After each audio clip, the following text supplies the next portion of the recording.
नमस्कार, मैं हूं शरद द्विवेदी और आइए अब रुख करते हैं खबरों का। कई दशकों से चली आ रही लड़ाई के बाद आखिरकार अब राम मंदिर बनने का सपना पूरा होने जा रहा है।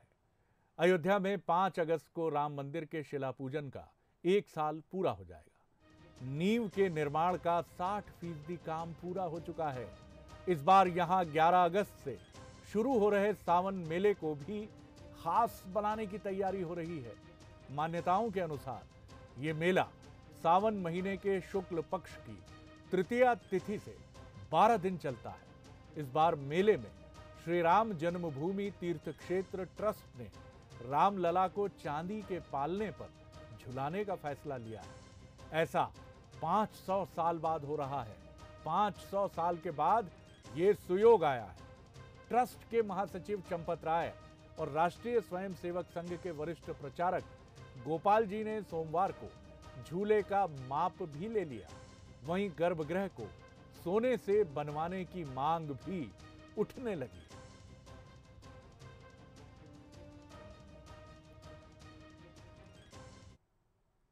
चलिए अब अयोध्या से अमेरिका ने $82 मिलियन की एंटी-शिप हार्पून मिसाइल डील को मंजूरी दे दी है।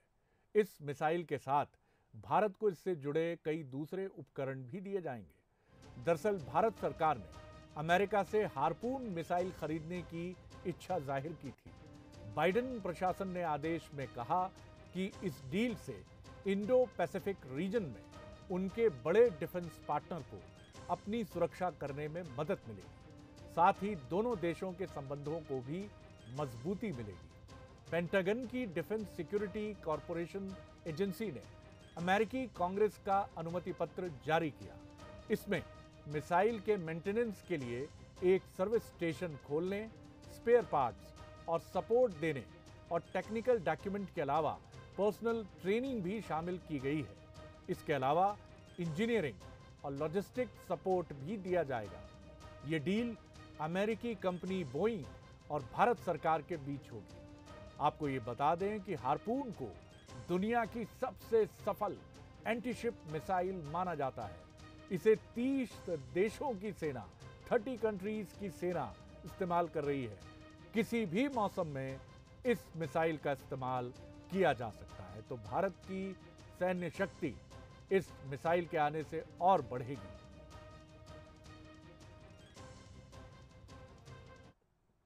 चलिए अमेरिका से बिहार चलते हैं, लालू जी की बात कर लेते हैं।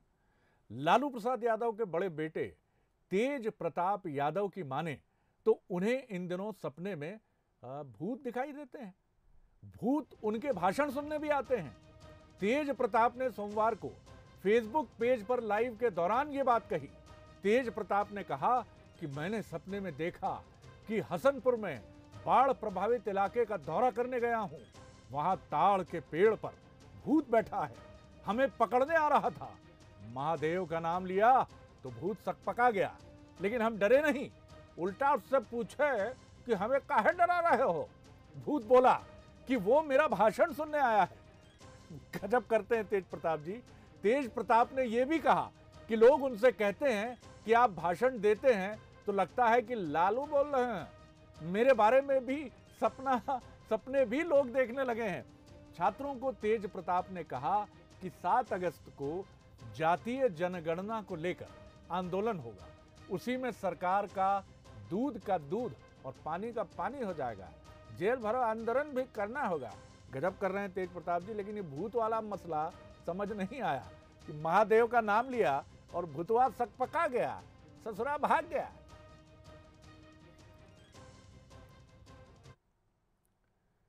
बिहार से मध्य प्रदेश सरकार जहरीली शराब बनाने वालों को फांसी दिलाने की तैयारी में जुट गई है। सर बड़ी खबर है, बेहद बड़ी खबर है। गौर से इस खबर पर निगाह बनाकर रखिए। इसके लिए सरकार सख्त कानून बनाने जा रही है, जिसके मसौदे को शिवराज कैबिनेट ने पास कर दिया है। दरअसल पिछले कुछ महीनों में मध्य प्रदेश में जहरीली शराब से जो मौतें हैं वो बढ़ रही हैं, जिसके बाद मुख्यमंत्री शिवराज सिंह चौहान इसके पक्षधर रहे कि इसमें एक सख्त कानून लाया जाए और ऐसा सख्त कानून बनाया जाए जिसमें मौत की सज़ा का भी प्रावधान हो। तो जहरीली शराब के खिलाफ शायद ये पहल करने वाला मध्य प्रदेश पहला राज्य देश में हो सकता है। मध्य प्रदेश सरकार ने एक और सख्त कानून लाने की तैयारी कर ली है। ये कानून उन शराब माफियाओं को जिंदगी भर सलाखों के पीछे रखेगा जिनकी शराब पीने से निर्दोष बेमौत मारे जाते हैं। दरअसल पूरे प्रदेश में मिलावटी और जहरीली शराब के मामले तेजी से बढ़े थे, लिहाजा शिवराज सरकार ने सख्त कानून बनाने का प्रारूप तैयार कर लिया है। जहरीली शराब से मौत होने पर आरोपी को उम्र कैद की सजा का प्रावधान किया गया है। यदि मामला गंभीर हुआ तो आरोपी को फांसी की सजा तक दी जा सकेगी। अभी तक महज 5 से 10 साल तक की सजा का प्रावधान था। शराब पीने से शारीरिक हानि हुई तो 6 से 8 साल तक की सजा होगी। पहले यह सजा 4 महीने से 4 साल तक की थी। अवैध शराब बेचने पर कानून सख्त किया गया है। महज 6 महीने की सजा अब 6 साल में तब्दील होगी। हेरिटेज मदरा एक नई श्रेणी इसमें जोड़ी गई है। इसमें जिनकी जान चली जाती है, ऐसी मदरा का सेवन सिद्ध होने पर अभी तक जो 5 वर्ष अधिकतम 10 वर्ष के कारावार था, उसे आजीवन कारावार किया गया है।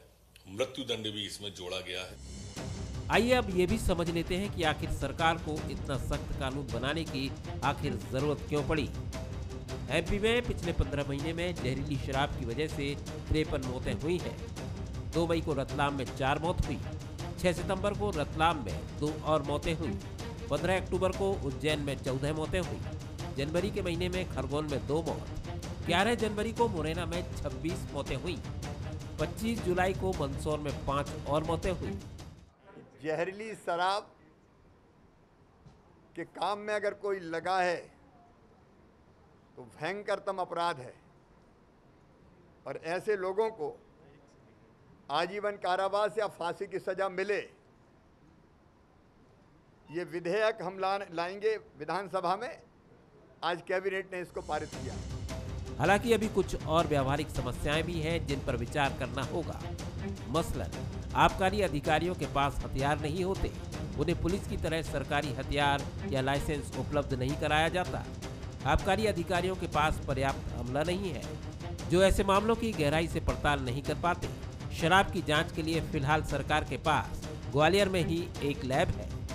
लैब की संख्या भी बढ़ाई जानी चाहिए। देर सवेर सरकार इन मसलों को हल कर लेगी, लेकिन ये बात बिल्कुल साफ है कि मध्य प्रदेश में माफियाओं और अपराधियों पर कानून का ऐसा डंडा चलेगा जिसकी मार एक बार पड़ गई तो अपराधी दोबारा अपराध करने लायक नहीं बचेगा। जुगल किशोर शर्मा, बंसल न्यूज, भोपाल। चलिए अब रुक करते हैं छत्तीसगढ़ का। छत्तीसगढ़ में जिस फार्मूले को कांग्रेस जीत का आधार मानती है, अब उसी फार्मूले से यूपी फतेह करने की भी तैयारी है। इसके लिए यूपी के कार्यकर्ताओं को खासतौर पर छत्तीसगढ़ बुलाकर ट्रेनिंग दी जा रही है। लेकिन क्या ये फार्मूला कांग्रेस के लिए यूपी में संजीवनी साबित होगा? देखिए ये रिपोर्ट। बूथ मैनेजमेंट, प्रशिक्षित कार्यकर्ताओं की फौज और सोशल मीडिया का सफल प्रयोग। छत्तीसगढ़ में कांग्रेस के ये कुछ ऐसे हथियार थे जिसके आधार पर कांग्रेस ने छत्तीसगढ़ में 70 सीटों का बड़ा बहुमत हासिल किया। कांग्रेस अब यही फॉर्मूला यूपी में इस्तेमाल कर जीत हासिल करना चाहती है। तभी छत्तीसगढ़ की तर्ज पर कार्यकर्ताओं को तैयार करने की तैयारी है। मुख्यमंत्री भूपेश बघेल के राजनीतिक सलाहकार राजेश तिवारी को यूपी का प्रभारी सचिव बनाया गया है, जो छत्तीसगढ़ के फॉर्मूले पर यूपी के लोगों को ट्रेनिंग देने का काम कर रहे हैं। रायपुर में 90 लोगों को ट्रेनिंग दी जा रही है। तैयार होने के बाद ये मास्टर ट्रेनर यूपी जाकर ट्रेनिंग देंगे। हमको छत्तीसगढ़ के चुनाव में हमको सफलता भी मिली थी, उसी के अनुरूप जो है उत्तर प्रदेश में भी जो है ट्रेनिंग के प्रोग्राम जो चलाए जा रहे हैं। अभी उत्तर प्रदेश के लगभग हमारे 90 पार्टी के जो प्रमुख पदाधिकारी हैं, उनको एक मास्टर ट्रेनर्स के रूप में यहाँ पे ट्रेनिंग का दिया जा रहा है। और फिर इसके बाद ये यहाँ पे जाके आपके जितने हमारे बूथ के जो कार्यकर्ता हैं, ग्राम सभा स्तर की हमारी कमेटी बनेगी, नया पंचायत स्तर की जो हमारी कमेटी बनेगी, उनको वो प्रशिक्षित जो है उनके द्वारा किया जाएगा। लेकिन कांग्रेस के दावे से अलग बीजेपी छत्तीसगढ़ फॉर्मूले को एक तुक्का मानती है। वो लोकसभा चुनावों के साथ साथ बिहार और असम विधानसभा चुनाव का उदाहरण देकर छत्तीसगढ़ फॉर्मूले को खारिज कर रही है। असम में देख लिया है और छत्तीसगढ़ की परिस्थितियां अलग थी और अब लोगों को दिख गया कि 2.5 साल में छत्तीसगढ़ में किस प्रकार से कांग्रेस ने लोगों को भुलावे में रखा है, अपने वादों से मुकरे हैं और कांग्रेस के वादे झूठे साबित हुए हैं। और उत्तर प्रदेश से यहाँ आने और वहाँ जाने से कोई फर्क नहीं पड़ने वाला है। और मेरा तो कहना है कि जहाँ जहाँ पैर पड़े संतन के तह तह बंठा धार, असम में हमने देख लिया, वहाँ पर भी ऐसा ही होगा। यूपी चुनाव पर पूरे देश की नजर है। ये चुनाव कांग्रेस के लिए एक बड़ी चुनौती है। यूपी में अच्छा प्रदर्शन कर पार्टी एक संजीवनी चाहती है, जिसके लिए फिलहाल छत्तीसगढ़ फॉर्मूला आजमाया जा रहा है। देखना होगा कि फॉर्मूला यूपी में कितना कारगर होता है। मोहन तिवारी, बंसल न्यूज, रायपुर। और फिर रुख करते हैं छत्तीसगढ़ का और बात करते हैं हाथियों की, क्योंकि वहाँ के कुछ वनांचल क्षेत्रों में हाथियों के दल भ्रमण करते हैं और जिस तरह से ये जद्दोजहद मनुष्य और वन्य प्राणियों के बीच चल रही है कि हमने उनकी टेरिटरी पर इतना अतिक्रमण कर लिया है कि अब उनके पास कोई विकल्प नहीं है कि वो तथाकथित हमारी टेरिटरी, जो दरअसल उनकी टेरिटरी है, उनका क्षेत्र है, वहाँ वो आए। छत्तीसगढ़ की जो सरकार है वो हाथियों के उत्पात से बचने के लिए कई प्रयोग कर चुकी है, लेकिन बहुत कारगर नहीं रहे। अब हाथियों को सड़े हुए धान खिलाकर उनके उत्पात को, उनके उपद्रव को रोकने की तैयारी चल रही है। उधर इस प्रयोग को विपक्ष ने राज्य सरकार पर भ्रष्टाचार को छिपाने का जरिया भी कह दिया है। देखिए, छत्तीसगढ़ धान के बम्पर उत्पादन के लिए देश भर में अपनी पहचान रखता है। साथ ही यहाँ के जंगल हाथियों के लिए भी पहचाने जाते हैं। अब धान और हाथियों को मिलाकर राज्य सरकार एक नई योजना शुरू करने जा रही है। दरअसल छत्तीसगढ़ में धान का उठाव और निपटारा न होने के चलते करीब 97,000 टन धान खराब होने की खबर है। ऐसे में राज्य सरकार खराब धान को वन विभाग को हाथियों को खिलाने के लिए देने जा रही है। इसके लिए छत्तीसगढ़ के 9 जिलों से वन विभाग धान की खरीदी करेगा और इस धान को हाथियों को खिलाया जाएगा। एक पहल करने की चर्चा चल रही है कि अनाज जो हमारे पास कुछ ख़राब क्वालिटी के हैं उसको ले करके और हाथी जिधर से आते हैं उनको खाने के लिए उपलब्ध कराएं, जिससे जो जनहानि हो रही है, जो मकान तोड़ने की घटना हो रही है, उस पर शायद रोक लग सके। एक एक्सपेरिमेंट के तौर पर इसको करने का चर्चा चल रहा है। सबसे पहली बात तो ये है कि वन विभाग ने कोई धान नहीं खरीदा और जो खाद्य विभाग है वो उन्होंने धान को ट्रांसफ़र किया है 2050 के हिसाब से। तो मतलब गवर्नमेंट टू गवर्नमेंट ट्रांसफ़र है, खरीदी कुछ नहीं है। अब बात आती है कि आखिर हाथियों के लिए धान की व्यवस्था क्यों की जा रही है। उसका कारण ये है कि लगातार अध्ययन करने के बाद हम लोग ये देख रहे हैं कि जब हाथी गांव में हमला करते हैं तो हमला करने के बाद वो उसी घर को तोड़ते हैं जिसमें अनाज रखा हुआ है, चावल रखा है, धान रखा है। 5-7 कमरे का घर है तो वही कमरा टूटेगा जिसमें अनाज रखा हुआ है और वो बोरे को खींच के निकालना और खाना। तो हम लोगों ने एक प्रयोग के रूप में, क्योंकि भाई कुछ नया करके प्रयोग करके प्रयास करने की जरूरत तो है। सरकार अपने तौर पर एक तीर से 2 निशाने साधने की तैयारी कर रही है, लेकिन वन्यजीव एक्सपर्ट्स का कहना है कि ऐसे प्रयोगों से कुछ हासिल नहीं होगा। मैंने प्रयास किया था 2018 में कि हाथियों को यहीं रोका जाए, यहीं इसको भोजन दिया जाए। तो उसमें मैंने 3-4 बोरे धान के रखे थे। हाथी ने उस धान को नहीं खाया, बल्कि गांव वाले उस बोरों को जो थे उसको उठा ले गए थे। तो ये स्थिति मैंने व्यवहारिक कठिनाई फील्ड में आती है। छत्तीसगढ़ में धान का मुद्दा विपक्ष के लिए हमेशा ताज़ा रहता है, तो इस बार भी कुछ सवाल उठ खड़े हुए हैं। बीजेपी का कहना है कि धान की नीलामी में सरकार विफल रही है, धान सड़ रहा है, तो धान की खरीदी में हुई बड़ी गड़बड़ियों को छिपाने के लिए सरकार ये प्रयोग कर रही है।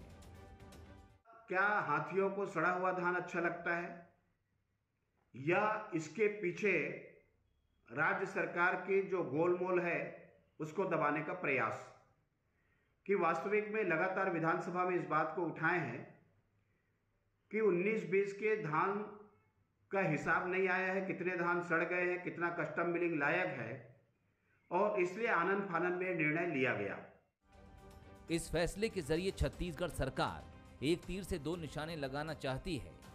खराब धान की खपत और हाथियों के आतंक को कम करने की कोशिश है, लेकिन जो योजना शुरुआत में ही सवालों में घिरने लगी हो, उसकी सफलता कितनी सुनिश्चित है, यह आने वाला वक्त ही बताएगा।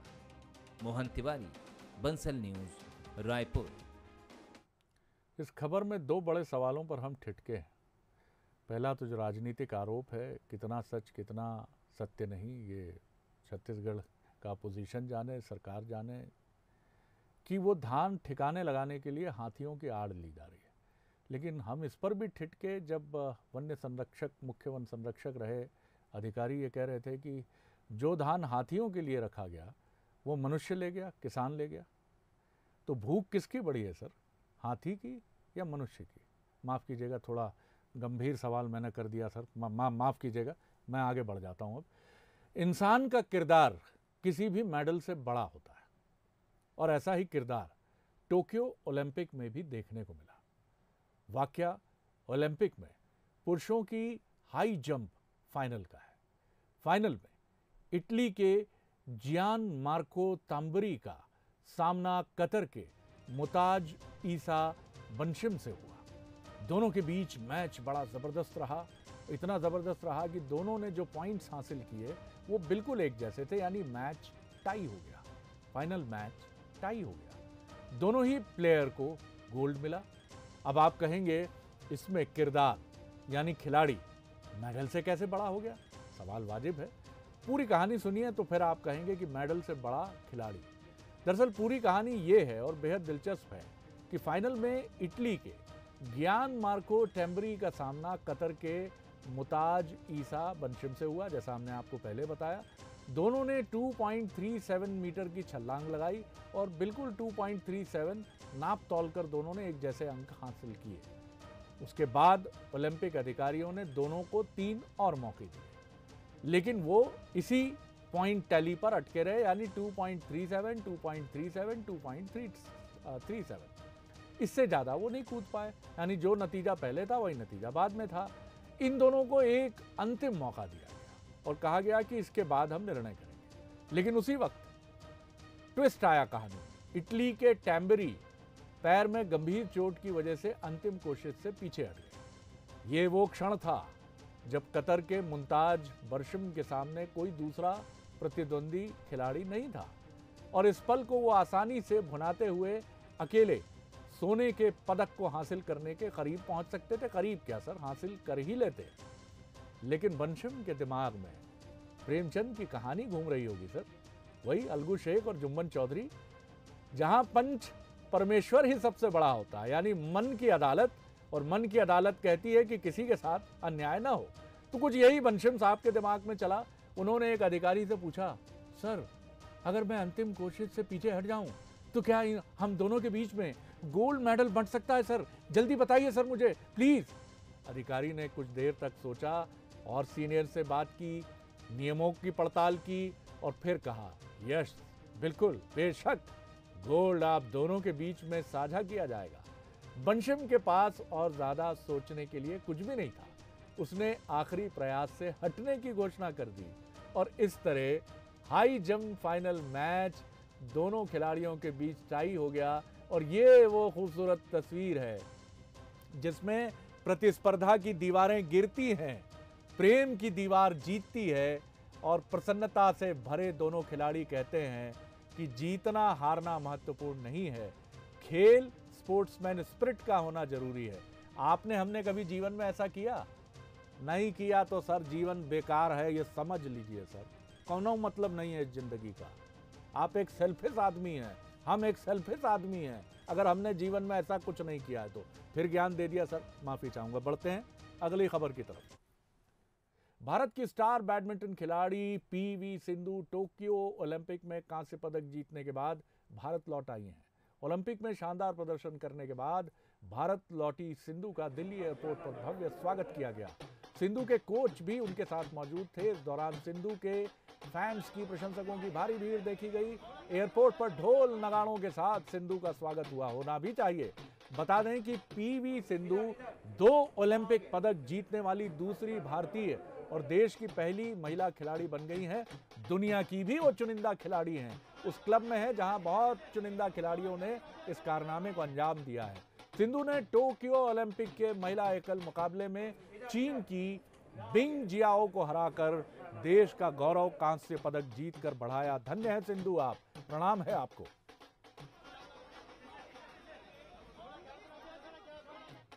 I'm very happy and excited, of course. A lot of people came and congratulated me. Of course, Ajay Singhania, everybody came. A lot of people from BI came. I'm very thankful to Badminton Association, to everyone for supporting me and encouraging me.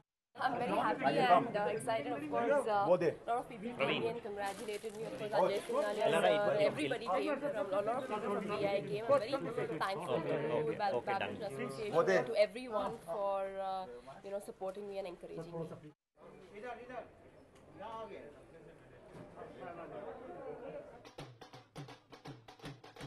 आप देख रहे हैं कि ढोल धमाके, प्रशंसकों की भीड़ और सिंधु का एक अलग अंदाज, प्रशंसा से भरा हुआ। क्या खिला हुआ चेहरा था पीवी सिंधु का। ऐसा लग रहा था कि वो स्पोर्ट्स की कोई स्टार ही नहीं, कोई मॉडल भी हैं बॉलीवुड की। तो ये होती है खुशी साहब, और गजब का एक गौरव भारत के लिए लेकर आई है पीवी सिंधु। प्रणाम है उनको दोबारा, बहुत बहुत शुक्रिया पीवी सिंधु। आप ऐसा ही प्रदर्शन जारी रखिए। दीजिए इजाजत, कल फिर इसी वक्त इसी मंच पर आपसे मिलेंगे। नमस्कार।